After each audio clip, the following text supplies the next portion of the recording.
मैं आपसे कुछ और बात करता हूँ। जैसे अभी तक हमने देखा कि किस जगह की बीमारी हो सकती है, जैसे कोई भाव डिस्टर्ब हो या ग्रह डिस्टर्ब हो तो हम कहते हैं कि इस भाव से संबंधित आने वाले अंग की समस्या हो सकती है वगैरह वगैरह। अभी आपने किया, फिर आपको मैंने बताया कि कब व्यक्ति बीमार पड़ता है, उसके भी मैंने आपको योग बताए कि छठे भाव पर या छठे भाव के स्वामी या शनि या लगन या लग्नेश पर गोचर के शनि जमा एक क्रूर ग्रह का गोचर हो, वो आपने सब देखा। तो अब मैं आपको एक और एग्जांपल दे रहा हूँ यहाँ, जहाँ एक पर्सन बीमार तो हुए और उनके ठीक होने की मैंने बात कही। देखिए व्यक्ति ठीक कब होता है, बड़ी सिंपल सी बात है, जब भी कोई बुरा गोचर या दशा चल रही हो जो कि रोग दे सकती हो, जब वो दशा गोचर टूट जाए तब व्यक्ति स्वस्थ हो जाता है। ये मेन बात है, जब वो दशा गोचर टूटेगी तब व्यक्ति स्वस्थ लाभ पाएगा। उदाहरण देता हूँ, ये देखिए, ये 10 मई 1973 1 बजे सुबह के और स्थान है चंडीगढ़। मैं आपकी सुविधा के लिए एक बार स्क्रीन को थोड़ा सा बड़ा करता हूँ ताकि आप इसको देख सकें। आइए, ये देखिए 10 मई 1973 सुबह के 1 बजे और स्थान है चंडीगढ़। ये इस पर्सन की आप देखिए लगन कुंडली है, ये सारी कुंडली इनकी लगन की है, साथ में कुछ दशाएं दी हुई हैं। मैंने आपकी सुविधा के लिए यहाँ पर द्रेश कांड कुंडली ओपन की है, ये त्रिशांश है। आप यहाँ देखिए, मैं इसको थोड़ा सा और ठीक कर देता हूँ। ये देखिए द्वादशांश कुंडली है, ये नवमांश कुंडली है, ये सामने लगन के अंश हैं। देखिए मेरे पास ये पेड सॉफ्टवेयर है, तो पेड सॉफ्टवेयर में हम कई चीजें एक साथ देख लेते हैं। अभी आपने पेड का खर्चा नहीं करना, थोड़ी सी अच्छी एक्सपर्टनेस बन जाए फिर आप लीजिएगा। तो खैर मैं आपको लेके चलता हूँ।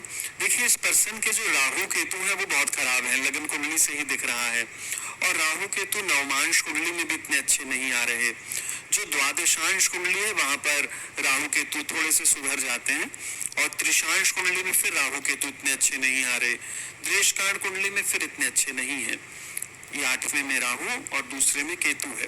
तो इस पर्सन को एक इन्फेक्शन होने की या एलर्जी होने की समस्या बिल्कुल साफ दिखती है कि शरीर में कभी भी कोई इन्फेक्शन हो सकता है। तो इसके साथ क्या हुआ, ये जो इस पर्सन की जुलाई 2008 से चंद्रमा में राहु की दशा आई, इस दशा ने इसको इन्फेक्शन के लिए तंग किया, हेल्थ में तंग किया। अब ये दशा तो हो गई दोस्तों बुरी, अब जब दशा बुरी है तो उस समय शनि के गोचर को देखना है। आइए देखें, ये मैंने डेट डाल दी है दिसंबर 2008। इस समय पर शनि का गोचर ये चल रहा था 8वें भाव में। यहाँ बैठकर शनि ने 1 2 3 4 5 6 7 8 9 10 10वीं दृष्टि यहाँ पर डाली पंचम भाव में, और पंचम भाव में कौन बैठे हुए हैं, ये शनि बैठे हुए हैं जो कि लग्नेश भी हैं। अर्थात दशा बुरी हो, आपने वो पढ़ा हुआ है कि गोचर के शनि और जमा एक क्रूर ग्रह लगन लग्नेश षष्ठ भाव षष्ठेश या कारक शनि को प्रभावित करें तो वह समय रोग को संघर्ष को बढ़ाता है। तो यहाँ पर देखिए इस पर्सन के शनि ने तो देखा, अब राहु केतु तो यहाँ पर कोई छठे भाव या छठे भाव के स्वामी से संबंध नहीं बना रहे, लेकिन लगन को उन्होंने पकड़ा हुआ है और दशा है बुरी। तो इस पर्सन को 2009 से एक हल्की सी बीमारी शुरू हो गई। मैं देखिए इस गोचर को एक एक स्टेप करके बढ़ा रहा हूँ। ये मैं इसको जब प्रारंभ के बटन को क्लिक करूंगा तो आप देखेंगे यहाँ पर ये डेट्स आगे चलनी शुरू हो जाएंगी। सप्ताह की रफ्तार से ये गोचर आगे बढ़ेगा, लगन कुंडली इस व्यक्ति की ही रहेगी। मैं यहाँ पर प्रारंभ का बटन दबाता हूँ, ये देखिए ये डेट्स बढ़ रही हैं, ये गोचर बदल रहा है। ये शनि यहाँ बैठे हुए हैं और इनकी दृष्टि तो थी ही यहाँ पर, बीच बीच में जब भी मंगल का संबंध छठे भाव के स्वामी लगन या लग्नेश इनसे बनता रहा तो वहां पर ये चीजें बढ़ती रही। खैर आप देखिए कि यहाँ पर शनि ने इधर राशि परिवर्तन कर लिया। मैं पीछे आपको और लेके चलता हूँ, इसको मैंने देखिए पीछे कर दिया है आपकी सुविधा के लिए। हम पीछे चलते हैं ताकि इस परिवर्तन को हम देख सकें कि कब परिवर्तन हुआ। ये देखिए लगभग 2009 के अगस्त के बाद ये शनि उछलकर यहाँ आ गए, आगे चले गए। ये देखिए मैं चलाता हूँ, फिर देखें, ये देखिए शनि ने राशि परिवर्तन किया। जब ये राशि परिवर्तन किया तब भी शनि की 10वीं दृष्टि छठे भाव पर पड़ रही थी और दशाएं तो अब इस व्यक्ति की आपके सामने ही हैं। आपको पता है कि राहु की दशा चल रही है, ये देखिए, ये देखें, जनवरी 2010 तक राहु चलेंगे और उसके बाद भी बृहस्पति आ जाते हैं जो कि 12वें घर के स्वामी है और लगन में नीच राशि में है।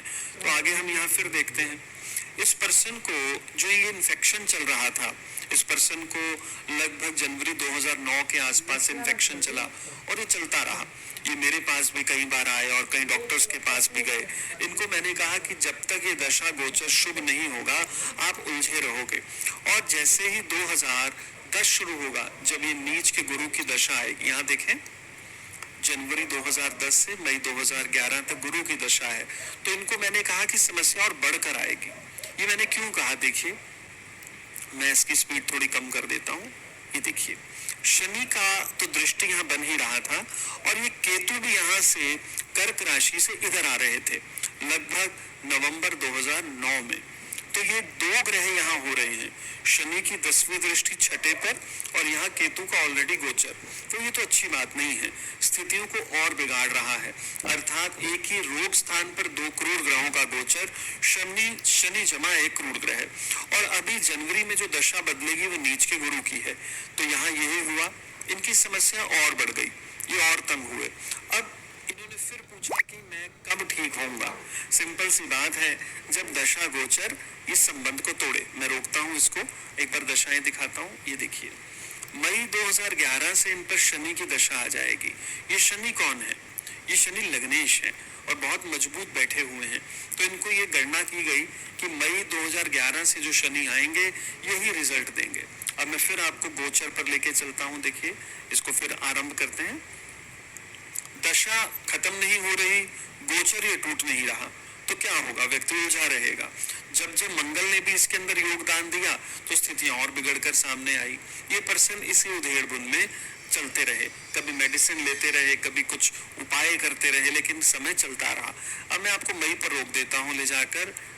ये देखिए मैंने अप्रैल में रोका, मैं मई में रोकता हूँ। ये देखिए आप कमाल देखिए कि यहाँ से केतु ने भी राशि परिवर्तन किया, छठे भाव को छोड़ दिया और दशा भी बदल गई। सिर्फ शनि की दृष्टि तो रह गई, लेकिन खाली एक ग्रह की दृष्टि कोई वो नहीं करती, दशा भी होनी चाहिए। तो यहाँ तो दशाएं शुभ हो रही थी। जब दशा शुभ हो गई तो शनि के गोचर ने कोई नेगेटिव फल तो नहीं देने, और नेचुरल है कि ये पर्सन 2011 के मिड से अपने आप अपने उस इन्फेक्शन को ठीक कर चुका था।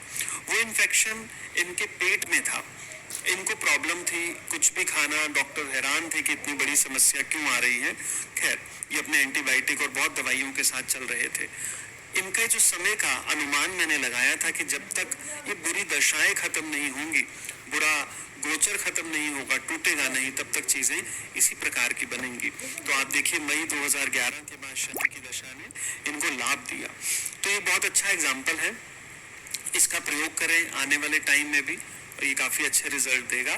तो मैं एक बार स्क्रीन को ठीक कर लेता हूँ, हम कुछ आगे बढ़ते हैं। धन्यवाद दोस्तों। अभी मैंने आपको जितना पढ़ाया है आप देखिए, इसमें हमने कहीं पर भी प्रत्यंतर दशा का प्रयोग अभी नहीं किया।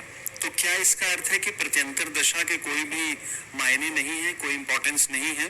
जी नहीं, ऐसा नहीं, बहुत ज्यादा उसके प्रभाव पड़ते हैं। लेकिन अभी आपको मैं समझाने के लिए अभी उसको प्रयोग नहीं करूंगा ताकि आप उलझ ना जाएं।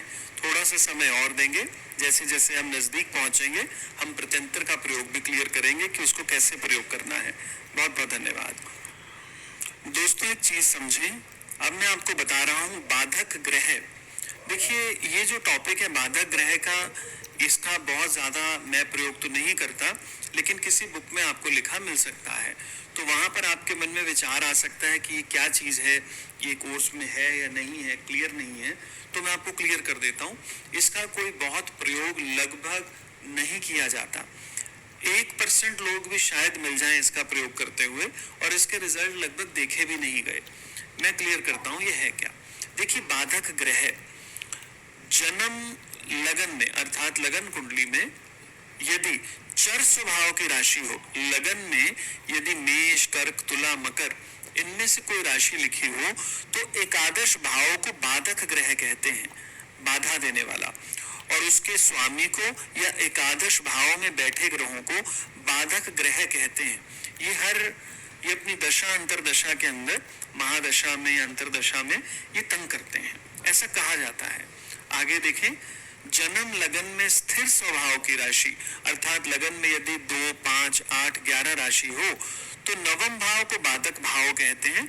उसके स्वामी या उसमें बैठे ग्रह बाधक ग्रह कहलाते हैं।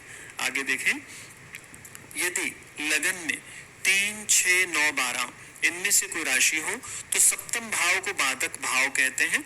उसमें उसके स्वामी को या उसमें बैठे ग्रह अर्थात सप्तम भाव में बैठे ग्रह को बाधाकारी बाधक ग्रह कहा गया है। बाधक ग्रह एक ही बात है जी, बाधाकारी कह लें या कुछ भी कहें, बाधक ग्रह कहलाते हैं। ये ग्रह अपनी दशा अंतरदशा में रोग, शोक, हानि, अपयश वगैरह देते हैं, ऐसा कहा जाता है। पर इसको मैं या लगभग लोग इसको प्रयोग नहीं करते, इसके इतने रिजल्ट्स नहीं देखे गए हैं। आप अपने अनुभव में करके देखिए, अगर आपको ठीक लगता हो तो आप इसे सहेज कर रख सकते हैं। मेरी ड्यूटी आपको बताना है तो मैंने बताई, लेकिन मेरे अनुभव में इसका इतना फल नहीं है, इसका प्रयोग ना करें। आगे देखते हैं दोस्तों, मैं आपको एक और टॉपिक के बारे में बताऊंगा और उसका नाम है दत्तक संतान। देखिए, दत्तक संतान क्या है। जैसे कुछ लोग गोद ले लेते हैं बच्चे को, गोद लेना यानी कि संतान को गोद लेना। अब कौन लोग हैं जो संतान को गोद लेंगे? सिंपल सी बात है, वो लोग संतान को गोद लेंगे जिनकी इच्छा करेगी। ऐसा कभी नहीं होता कि व्यक्ति रात को सो रहा है और सुबह पता लगे कि उसने तो संतान को गोद ले लिया है, ऐसा कभी नहीं होता। या व्यक्ति मजे से अपने ऑफिस जा रहा है या बिजनेस पर जा रहा है और उसको पता लगे कि अरे उसकी वाइफ ने तो संतान गोद ले ली, ऐसा भी नहीं होता। यानी कि पति पत्नी अपनी रजामंदी से गोद लेते हैं। अर्थात यह योग पूरी तरीके से स्वतंत्र कर्म पर निर्भर करता है। जिन लोगों को संतान नहीं होती, संतान ना होने के दो कारण हैं, या तो वो लोग प्लान ही ना करें तो स्वतंत्र कर्म है, या फिर उनको कोई फिजिकल प्रॉब्लम हो। जैसे जो लेडी है उसका 7th हाउस डिस्टर्ब हो, मंगल जो कि गर्भ का कारक है वो डिस्टर्ब हो, ये आप योग पढ़ चुके हैं मेडिकल में। और इसी तरह पुरुष का सप्तम भाव शुक्र, या जो कीट है, जो शुक्राणु के अंदर जो कीट होता है जो संतान देता है, तो उसका कारक केतु ग्रह है। तो ये अगर पुरुष की कुंडली में डिस्टर्ब हो, वही सब देखना है आपने। लगन कुंडली, द्वेषकांड, नवमांश, द्वादशांश, त्रिशांश, वो आपने सब किया हुआ है। तो देखिए, जब भी कभी ऐसा कोई मामला है तो इसका अर्थ है कि फिजिकली कोई प्रॉब्लम है, तो व्यक्ति को संतान नहीं हो रही, या फिर उन दोनों का पंचम भाव डिस्टर्ब है, तो आपको तब भी क्लियर है कि वहां पर भी संतान प्राप्ति में बाधा हो जाती है। तो यहाँ पर संतान ना प्राप्त होने के या फिर बाधा होने की तो कंडीशन दिखती है, लेकिन वो गोद लेगा या नहीं लेगा, या वो कपल गोद लेगा संतान या नहीं लेगा, ये उनकी स्वतंत्र इच्छा पर निर्भर है। इसके लिए किसी भी प्रकार के कुंडली को देखने का कोई विधान नहीं है। ज्योतिषी कभी भी कुंडली देखकर ये नहीं कह सकता कि आप संतान को गोद लेंगे, क्योंकि यह स्वतंत्र कर्म है। ये मेन बात ध्यान रखें। हो सकता है कि कोई व्यक्ति कहे कि हमारे एक अनुभव में आया है कि एक फलाने ज्योतिषी जी ने ऐसा बता दिया था। देखिए, ऐसी कई किस्से कहानियां आपको सुनने को मिलेंगे, लेकिन जो प्रैक्टिकल है, जो ज्योतिष के नियम है, मैं वही कहूंगा। ऐसा कोई नियम ज्योतिष में नहीं है। दूसरी बात, कौन बच्चे हैं जो गोद लिए जाते हैं, अर्थात वो कौन से बच्चे हैं जिनको गोद लिया गया है, अर्थात उनके माता पिता से किसी अन्य कपल ने उन्हें गोद ले लिया है, वो कौन से बच्चे हैं। इसका भी कॉम्बिनेशन ढूंढ पाना ज्योतिष में कठिन है। Mister K. N.. राव ने या और भी कई अच्छे विद्वानों ने इस पर बात की है।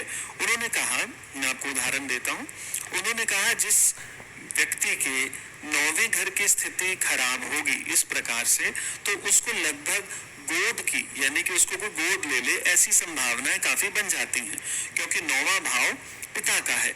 इस प्रकार की बातें देखी जाती हैं, समाज में प्रचलित है। लेकिन मैंने इस पर खुद बहुत व्यक्तिगत तौर पर अनुभव किया है, क्योंकि मेरे अपने व्यक्तिगत जो जीवन की भी कुछ बातें हैं मिलती जुलती हैं, और भी कुछ चीज़ें ऐसी हैं जहाँ पर मैं इस टॉपिक पर बहुत कंफर्म हूँ। मैंने अपने जीवन को देखते हुए और बहुत लोगों की जो दत्तक संतान है, इस प्रकार के लोगों की कुंडलियां एकत्र की, मुझे वहां पर लगभग ये सूत्र काम करता बहुत कम दिखा कि 9वां भाव जिसका डिस्टर्ब होगा उसको गोद ले लिया जाएगा।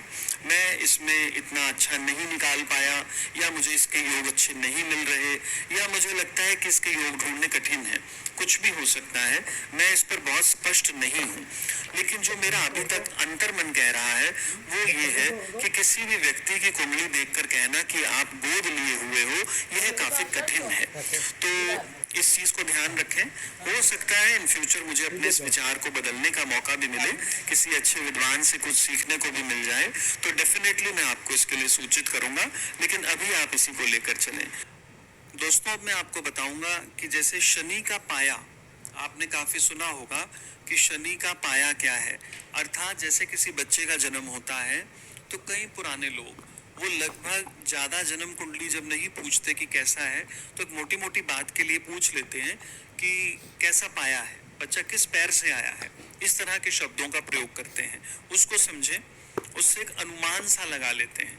ये कोई बहुत इंपॉर्टेंट, कोई बहुत बढ़िया लेवल पर ऐसा नहीं है, इसको मैं या लगभग ज्योतिषी बहुत ज़्यादा नहीं मानते, लेकिन फिर भी अगर आपसे कोई पूछे तो आपको पता होना चाहिए कि ये शनि का पाया वगैरह क्या होता है।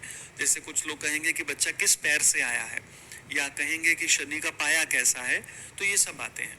देखिए, 4 प्रकार के शनि के पैर कहे गए हैं कि या कहा गया कि बच्चा इन चारों में से किसी एक पैर से आया है, उसको समझें।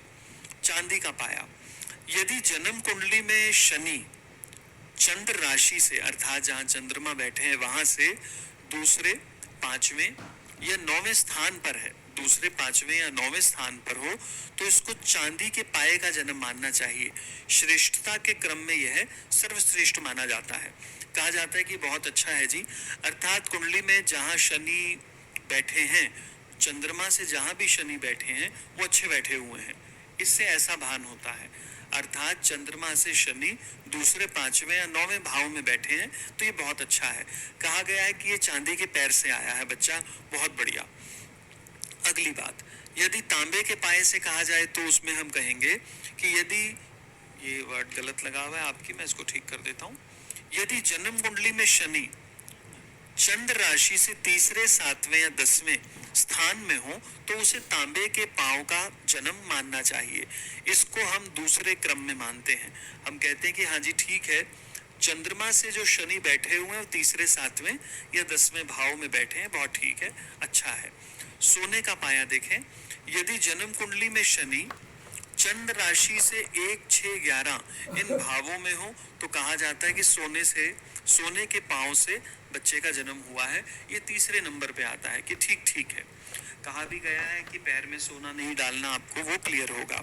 चांदी पैर में सबसे शुभ मानी गई है, तांबे को भी लोग ठीक मानते हैं, सोने को मना करते हैं। आपने कभी सोने की पजेब पैर में नहीं देखी होगी, तांबे की भी नहीं देखी होगी, चांदी की ही देखी है, इसीलिए उसको सर्वश्रेष्ठ माना गया है। खैर आगे देखें, यदि जन्म कुंडली में शनि चंद्रमा से 4, 8, 12 इन भावों में हो, तो कहा जाता है कि बच्चे का जन्म लोहे के पाए में हुआ है। यह शुभ नहीं है। मुझे लगता है कि ऐसी कंडीशन के अंदर बच्चे पर कोई भी स्ट्रेस हो सकता है, ऐसा पुराने विद्वान कहना चाह रहे हैं। परंतु इसका प्रयोग, अब इस पाए का प्रयोग लगभग लोग बहुत कम मात्रा में करते हैं। पुराने कई लोग हैं गांव में, या कई बहुत पुराने विचारों के, शायद वो कोई आपको ऐसी बात कहता मिल जाए कि बच्चा कौन से पैर से आया है, तो आपने बता देना है। नहीं तो लगभग अब लोग इसका प्रयोग नहीं करते। तो ये मैंने आपको कहा, बस ये इतना ही है, इससे ज़्यादा ये कुछ नहीं है, इसके कोई बहुत लाभ नहीं है, बहुत ज़्यादा कुछ नहीं है, आप इसका इतना ही प्रयोग करें।